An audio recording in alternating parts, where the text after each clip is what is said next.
Yeah. Oh, oh. La la la la. Yeah.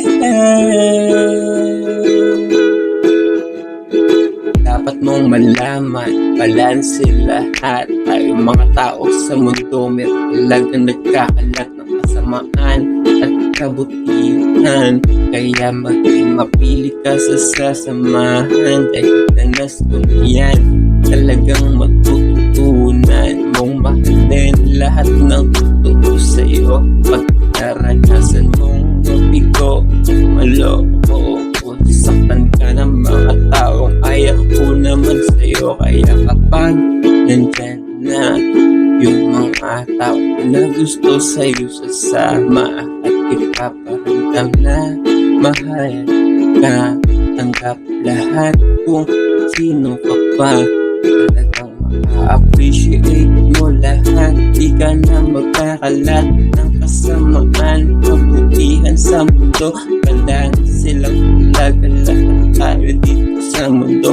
Tao lang tayo na nasasaktan, nakakaramdam ng iba't ibang klaseng emotion. Makikita mo na ang galing mo na umaksyon, pati sa katawan inalagaan medication. Ayos lang sa'yo, talagang balanse lang binigay ng Diyos Ama.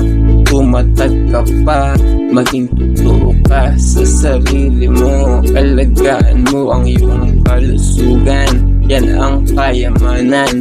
Ang experience sa mundo, meron tayong hangganan. Kaya ang karanasan, meron kang matututunan. Mga pangarap ay huwag mong kalimutan. Lahat ng totoo sa iyo, sila ay gabayan, samahan, tulungan sa mga problema na kanilang pinakaharap sa mundo. Talagang masakit, masaktan, talagang tao tayo makakaramdam niyan. Pero emotion natin ay valid. Kita mo naman kung paano ka sumalid sa ibang tao. Ang empathy mo ang tunay mong talento.